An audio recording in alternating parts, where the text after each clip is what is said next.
평소 실력보다 좋은 성과가 나올 수가 있어요.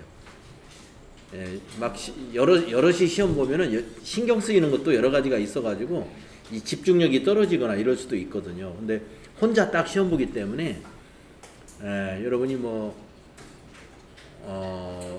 건강 상태만 양호하면은 집중력을 가지고 차분히 볼 수가 있습니다. 시험에 혹시 준비가 이번에 좀 덜 돼가지고 혹시 합격이 안 된다 하더라도 여러분이 공부하신 거는 남아 있기 때문에 자격증이 꼭 필요하면 다음 시험에 또 매달 있으니까 다음 달 시험에 또 응시하셔도 되고 그러니까 여유를 가지고 하세요. 여유를 가지고 하시면 되고 또 혼자 시험을 보기 때문에 주변도 신경 쓰이는 게 없어서 편안하게 보실 수 있을 겁니다. 아무쪼록 편안한 마음으로 시험 보시기를 바라고 자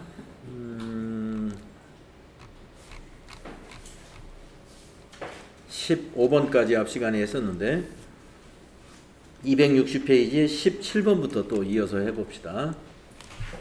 다음 중 재무상태표에 대한 설명으로 옳지 않은 것은 이랬네요. 일정 시점, 재무상태표는 일정 시점이다.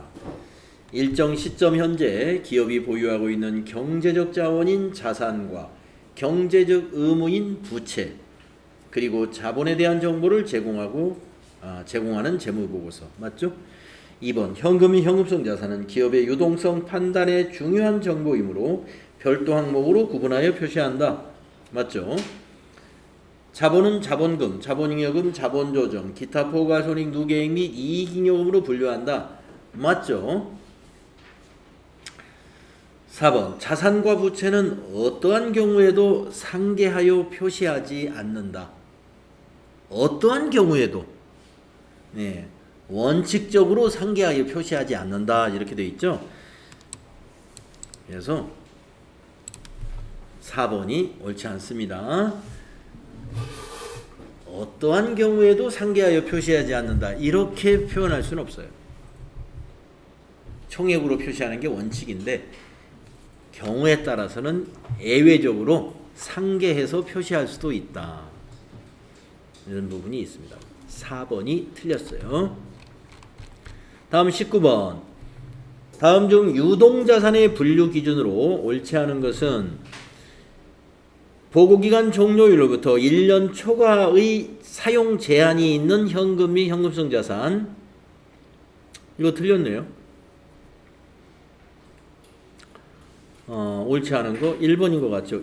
어떻게 보고기간 종료일로부터 1년 초과의 사용 제한이 있는 현금이 현금성 자산이라는 게 말이 안 되잖아요. 1번이 틀린 것 같고 2번 단기 매매 목적으로 보유하고 있는 자산 이거 유동자산이죠. 단기 매매 증권을 말하는 거죠. 3번 보고기간 종료일로부터 1년 이내에 현금화 또는 실현될 것으로 예상되는 자산 유동자산 맞고요. 4번 기업의 정상적인 영업주기 내에 실현될 것으로 예상되거나 판매 목적 또는 소비 목적으로 보유하고 있는 자산 유동자산 맞습니다. 4번도 판매 목적으로 보유하고 있는 자산은 재고자산이죠. 재고자산은 유동자산 맞습니다. 그래서 1번이 틀렸어요. 다음에 21번 보겠습니다. 다음 중 재무상태표에 대한 설명으로 옳은 것은 기업 실체에 대한 자본의 크기와 그 변동에 관한 정보를 제공하는 재무보고서. 이거는 자본 변동표입니다. 1번은. 그죠? 재무상태표는 아니에요.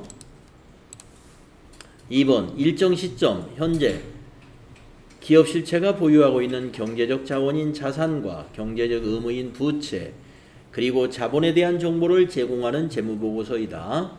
2번이 답이네요. 옳은 것을 찾아라 그랬으니까요. 그죠? 3번 일정 기간 동안 기업 실체의 경영 성과에 관한 정보를 제공하는 재무보고서는 손익계산서죠. 3번은 4번 일정 기간 동안 기업 실체에 대한 현금 유입과 현금 유출에 대한 정보를 제공하는 재무보고서는 무엇일까요? 예, 현금 흐름표입니다.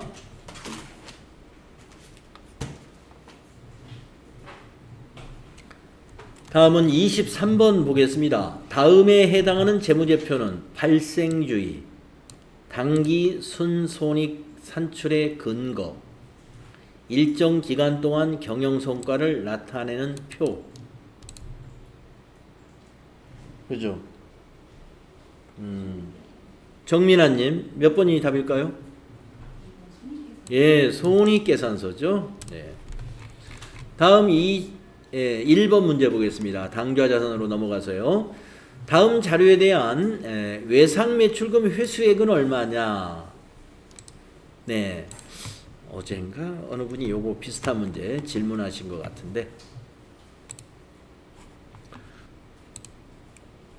이런 문제를 만나면은요, 외상매출금이라는 T 계정을 종이에다 하나를 딱 그리세요.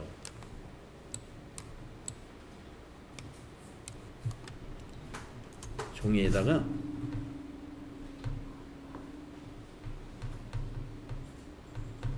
외상매출금이다 이렇게 딱 그리세요. 그래가지고 거기 네모 박스에 있는 요 데이터를 갖다가 차변 대변에 배치하면 돼요. 자, 첫 번째 외상매출금의 전기 2월. 자, 외상매출금이 자산이죠. 그러면 자산의 전기 2월은 차변에 기록될까요? 대변에 기록될까요? 여러분이 계정별 원장에 가가지고 외상매출금을 딱 보면은 전기 2월이 차변에 기록되어 있는지 대변에 기록되어 있는지 볼 수 있는데, 차변이에요.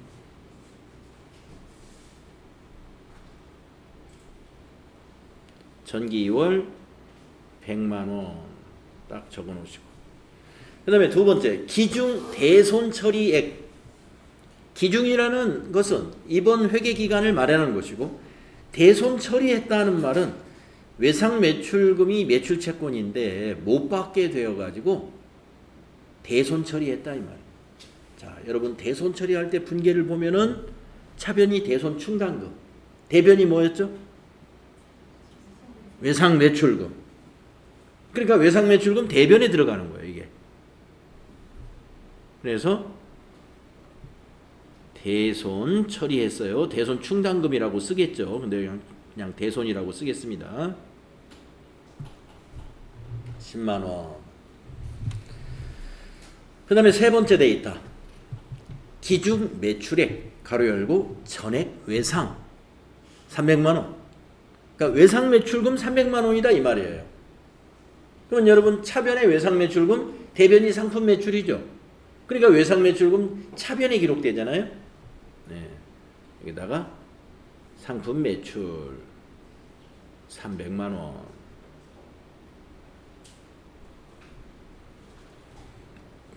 그 다음에 네 번째 데이터. 차기 2월. 아까 전기 2월은 차변에 적었잖아요. 차기 2월은 대변에 적는 거예요.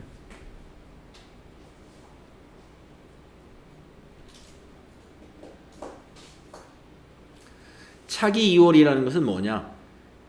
기말에 외상매출금 잔액이 160만 원이다 이 말입니다. 외상매출금 잔액이. 그러면 잔액이 160만 원이면 나머지는 받았다는 거 아니에요. 이게 지금 회수액이라뇨. 회수액. 외상매출금을 회수한 금액을 구하라는 문제죠. 그래서 차변에 전기에서 2월 된 외상매출금과 단기에 외상매출한 금액을 다 더하면 400만 원이에요. 400만 원. 그러면 대변도 400만 원이 되어야 장부가 마감되는 거죠. 그러면 160만 원은 아직 못 받은 거고, 이게 차기로 2월 되는 것이고, 대손 처리한 게 10만 원이면 170이 되니까 나머지는 170이니까 230이죠.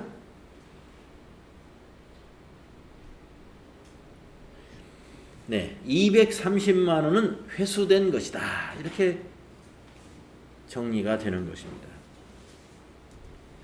회수된 금액은 230만 원입니다.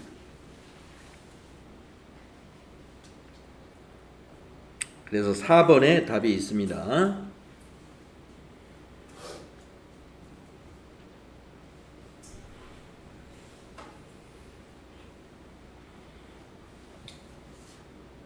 이런 문제는 이렇게 T 계정을 그려가지고 갖다가 칸 채우기 하시면 답을 찾을 수 있습니다.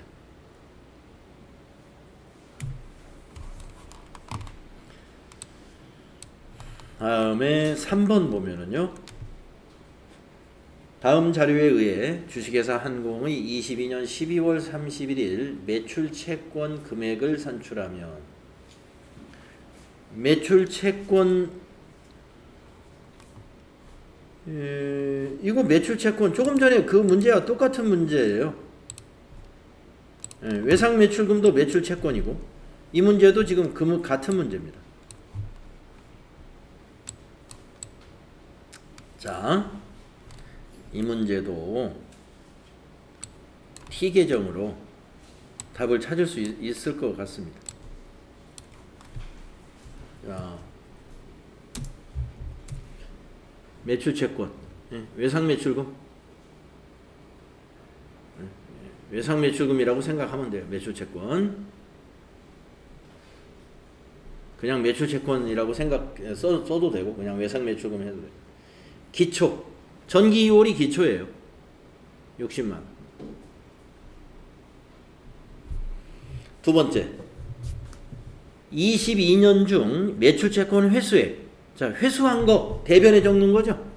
여러분, 외상 매출금을 받으면 어떻게 돼요? 차변에 현금, 대변에 외상 매출금. 130만 원 회수.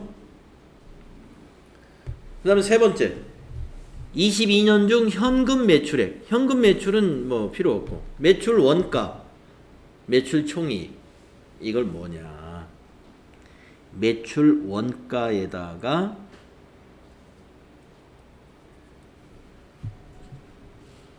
매출 원가하고 이거를 더하면 매출 이익을 더하면 요게 매출액이죠.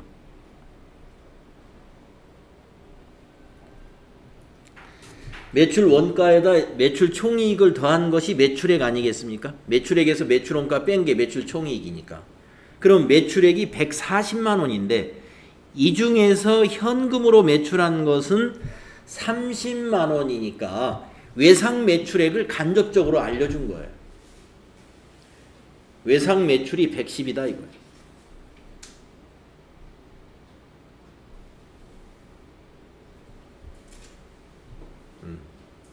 그러면 12월 30일이 외상 매출금 기말 잔액이 얼마냐 하는 거죠. 자, 차변을 더하면 170이죠. 대변도 170 나오도록 만들어야 장부가 마감입니다. 이게 기말이에요. 이게 기말. 40만 원이 되어야 되겠죠. 기말이. 그래서 기말은 40만 원이다.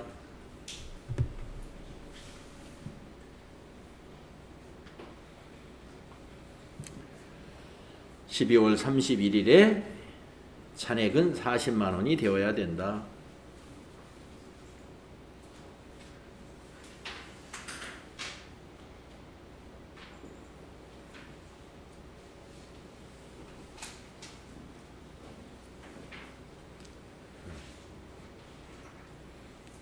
T계정 그리셔가지고 이렇게 쉽게 계산하시면 돼요. 네, 질문 없으신가요?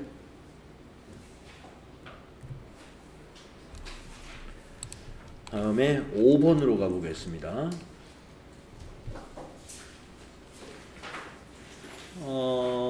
다음 밑줄 친 부분에 속하는 계정 과목으로 옳은 것은 밑줄을 어디다 쳤나요? 밑줄이 응?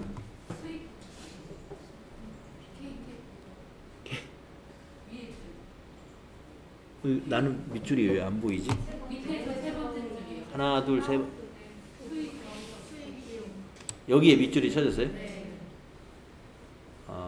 있어까지 자산이 될 수 있어. 아, 여기까지요? 제 거에는 밑줄이 빠져 있네요. 자, 그러면 이 앞에 내용하고 연결이 되니까 전체를 읽어봐야 되겠습니다. 밑줄 친 부분의 개정 과목이 뭐냐 이런 얘기인데, 자, 이동통신업계 회계처리 기준 논란이라는 주제네요. KTF는 통신회사죠. KTF는 기존 보조금과 달리 가입기간을 예상할 수 있고 중간에 해지하면 위약금도 받는 의무약정 보조금을 투자비나 연구개발비처럼 자산으로 처리한 뒤에 상각할 수 있다고 주장한다. 그 통신회사가 그 보조금 주는 거를 말하네요. 통신회사가 그 우리 핸드폰 살 때 보조금을 지원해 주는 거, 그거를 통신회사 입장에서 자산으로 잡겠다, 그게 맞겠다라는 그런 주장이라는 거죠. 지금까지는 소비자에게 18만 원의 보조금을 주면 해당 월 한꺼번에 비용 처리했지만 앞으로는 이 비용을 24개월간으로 7,500원씩 나누어 처리하겠다는 것이다. 무슨 근거로 그랬냐면 이 보조금을 주면 2년간 의무 사용을 하기 때문에 이거는 이 보조금은 2년이면 24개월이잖아요. 24개월로 나누어서 비용 처리하는 게 이게 감가상각의 개념이에요. 우리가 유형자산을 사용 가능한 기간 동안 나누어서 비용 처리하지 않습니까? 그러니까 보조금 주는 것도 보조금 지급하는 달에 한꺼번에 비용 처리하면 그 기간에 손익 상태가 굉장히 나빠지잖아요. 그렇게 볼 게 아니라 나눠서 해야 된다. 약정 기간만큼은. 일리가 있는 얘기입니다. KTF 관계자는 수익과 비용 대응의 원칙에 따르면 조건부 보조금은 자산이 될 수 있다. 자산으로 처리해서 나눠서 비용 처리해야죠.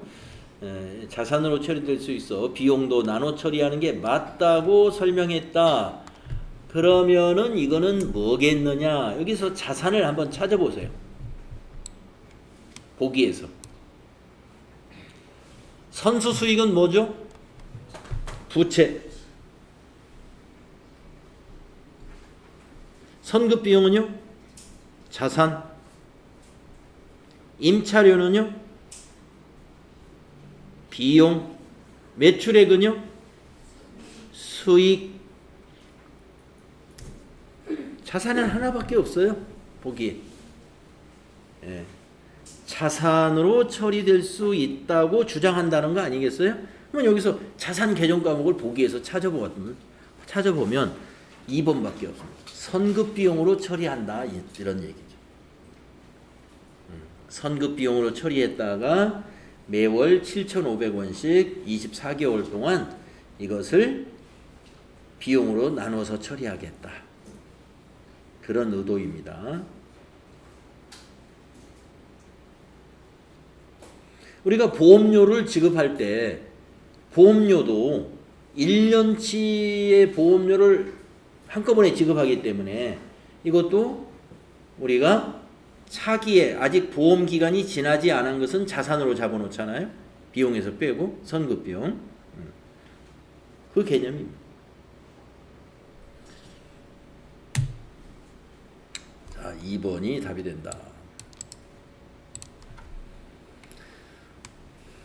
그래서 이 문제는 쉽게 생각하면은 이 밑에 있는 보기를 자산인지 부채인지 개정 과목을 분류만 잘 할 줄 알면 자산에 해당되는 건 요거 하나밖에 없으니까 자산으로 될 수 있어 했기 때문에 선급 비용이다. 답을 바로 찾습니다. 7번. 다음 중 약소금에 대한 설명으로 옳지 않은 것은 이랬습니다. 도소매업의 경우를 가정한다. 약소금 여러분 잘 알죠? 우리 회계처리 실무에서도 많이 해봤습니다. 1번. 상품 판매로 어음을 받은 경우에는 매출 채권으로 기록한다.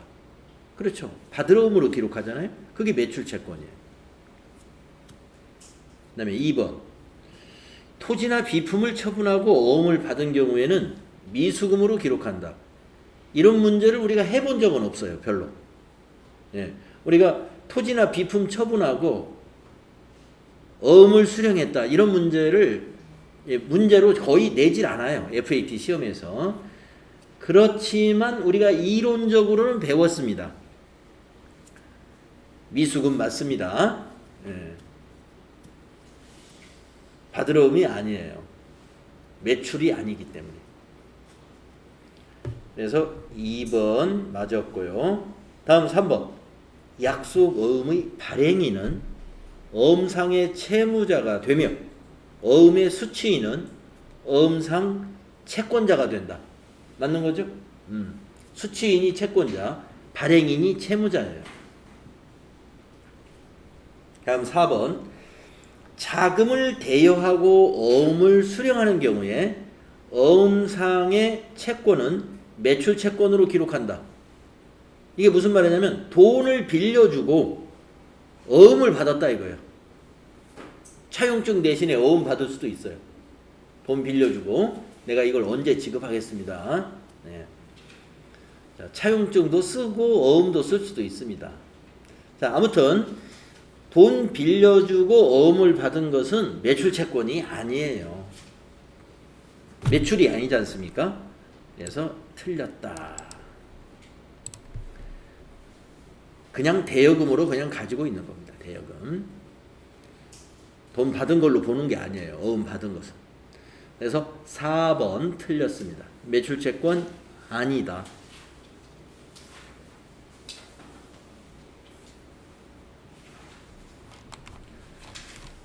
다음에 9번을 보면은요. 다음 거래에 대한 분계로 옳은 것은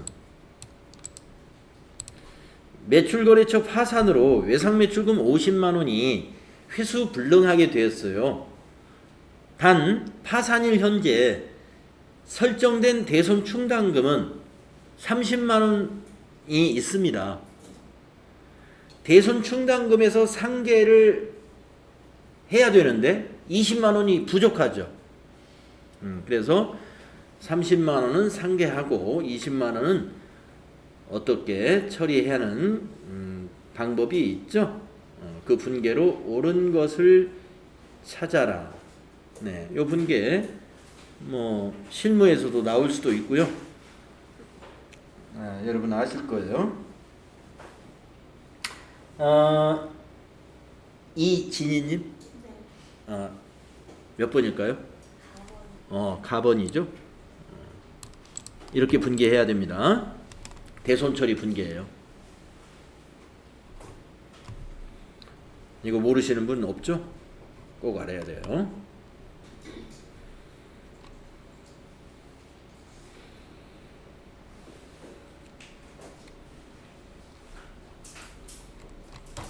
(11번) 가볼게요.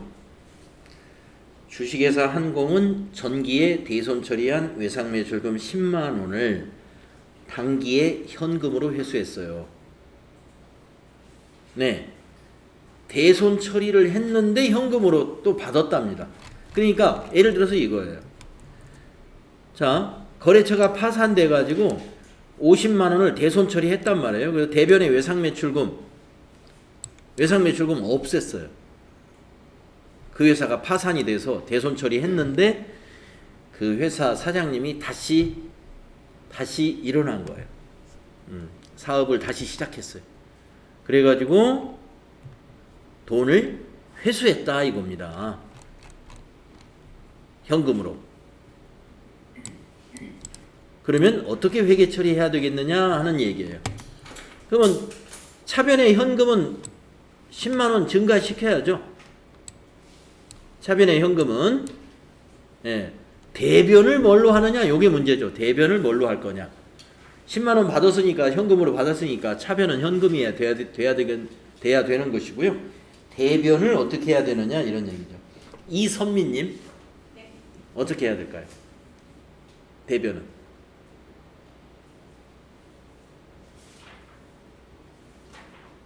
대손 처리한 외상 매출금을 받게 됐어요. 현금으로 10만 원을. 그러면 차변에 현금 10만 원. 대변은 뭐가 될까요?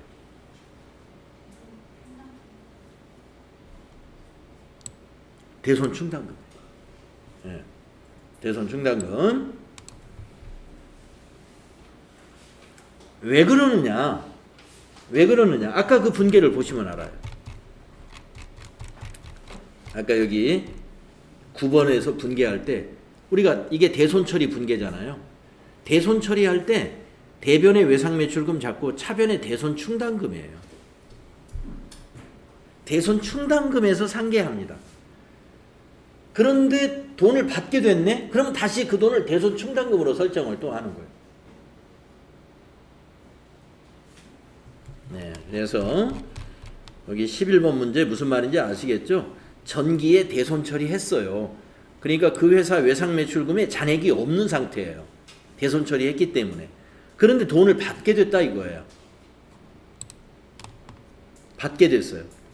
그럴 때 회계 처리는 어떻게 하느냐? 차변에는 현금, 대변에 대손 충당금 이렇게 가야 됩니다.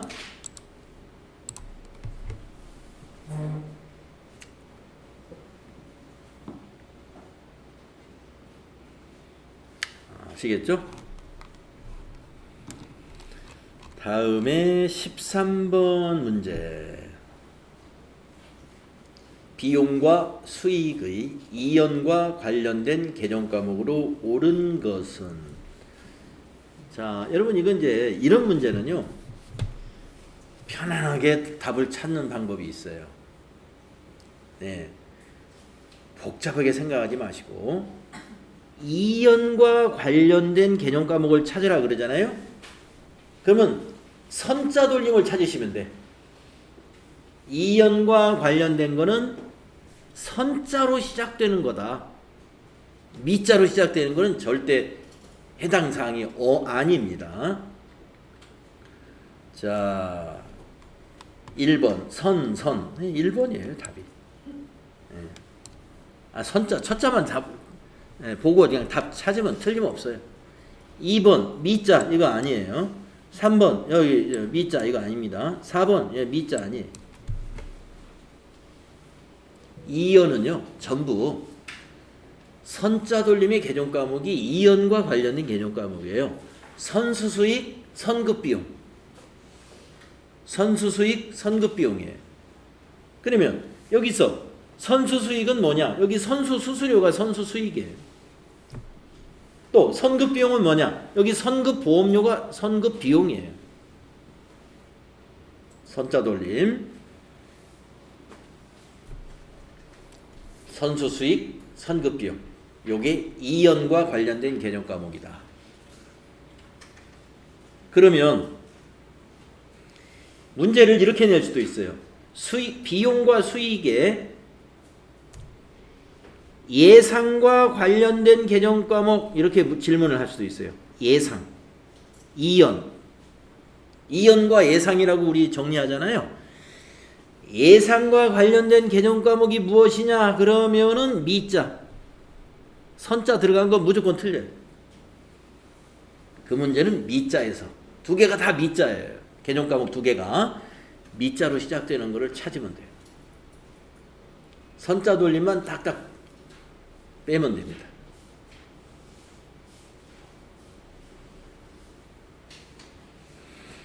자, 그래서 이런 13번처럼 이론에서 만약에 이런 문제 나오잖아요. 이렇게 그냥 쉽게 생각하고 답을 찾으면 됩니다. 선자 돌림만 짝을 찾으면 이연은 선, 예상은 미 이렇게 됩니다. 다음에 15번 가보겠습니다. 다음 중 유가증권에 대한 설명으로 옳지 않은 것은. 자, 유가증권 하면은 단기매매증권, 매도가능증권 여기에 해당되는 주식이나 채권 또는 상품권 같은 거 이런 걸 유가증권이라고 해요. 자, 유가증권에 대한 설명으로 옳지 않은 거 볼까요? 1번. 유가증권은 재산권을 나타내는 증권으로 지분증권과 채무증권이 포함된다. 지분증권은 주식을 가리키는 말입니다. 주식. 우리가 주식이라는 것은 법인의 주주가 가지고 있는 자기 지분을 주식으로 자기 지분을 나타내 주는 거예요. 그래서 그걸 지분증권이라고. 채무증권, 채권을 가리키는 말입니다. 그래서 국가가 발행한 채권을 국채, 뭐 도로공사, 전기안전공사 이런 공사에서 발행한 것을 공채, 법인이 발행한 채권을 사채 그러잖아요. 그걸 우리가 통틀어서 채무증권. 그러니까 유가증권은 지분증권과 채무증권을 포함한다 이 말이죠. 맞습니다. 2번. 단기매매증권과 매도가능증권은 공정가치로 평가하는 것을 원칙으로 한다. 맞아요. 단기매매증권 평가손익, 매도가능증권 평가손익, 이 개념값은 기억나시죠? 단기매매증권의 평가손익은 단기의 손익계산서로 반영이 되고, 매도가능증권의 평가손익은 자본으로 분류된다. 이거 우리가 몇 번씩 얘기했단 말이에요. 평가하니까 평가손익이 나오는 거죠. 공정가치로 기말에 평가하는 게 원칙입니다.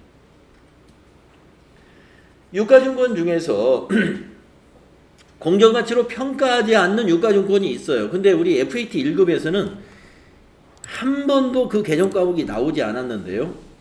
혹시 모르니까.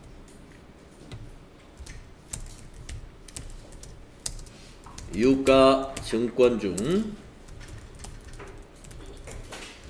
공정가치로 평가하지 않는 유가증권.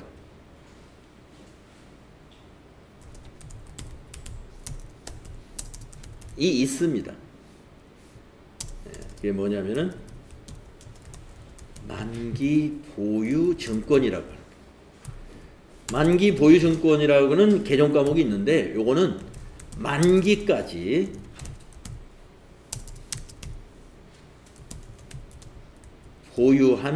보유할 채권을 만기 보유 증권이라는 개정 과목으로 분류해 두는 거예요. 만기까지 보유할 채권. 우리가 주식이라는 거에는 만기라는 것이 없죠. 주식은 만기 개념이 없습니다. 내가 뭐 내 지분을 포기하고 싶으면 그냥 팔면 되는 거고, 내가 그 법인의 지분을 갖고 싶으면 그걸 매입하면 되는데, 이 채권은 만기가 있어요. 그러니까 채권의 원래는 채권은 채권에 투자하는 사람들은 은행에 저금을 할까, 채권에서 이자를 받을까, 이런 걸 판단하잖아요. 채권은 거기에 매년 이자를 몇 % 주겠다, 이러한 약정이 되어 있는 게 채권이거든요. 그걸 보유하고 있는 사람한테 이자를 줍니다. 주식에 배당금을 주는 식으로. 주식은 주식에다가 배당금을 얼마 주겠다 이렇게 약속해 놓는 주식은 없어요. 그거는 경영진의 이사회에서 주식을 현금 배당을 해줄 주주에게 할 건지 안 할 건지는 주주총회에서 결정을 하는 거고요. 하지만 채권에는 이자가 표시되어 있습니다. 얼마를 준다. 채권이 만약에 100만 원짜리, 액면가 100만 원짜리 채권이 있는데 거기에 5%라고 연 이자율 5%라고 액면가에 표시가 되어 있으면 100만 원의 5%를 그 채권 보유자가 받는 거예요. 그 채권을 발행한 기관으로부터. 그러면 만기까지 보유할 목적이라는 건 뭐냐면요, 나는 우리 회사는 그 채권의 이자만 받는 것으로 그 목적으로 이 채권을 샀다는 거예요. 그러니까 평가할 필요가 없어요. 예.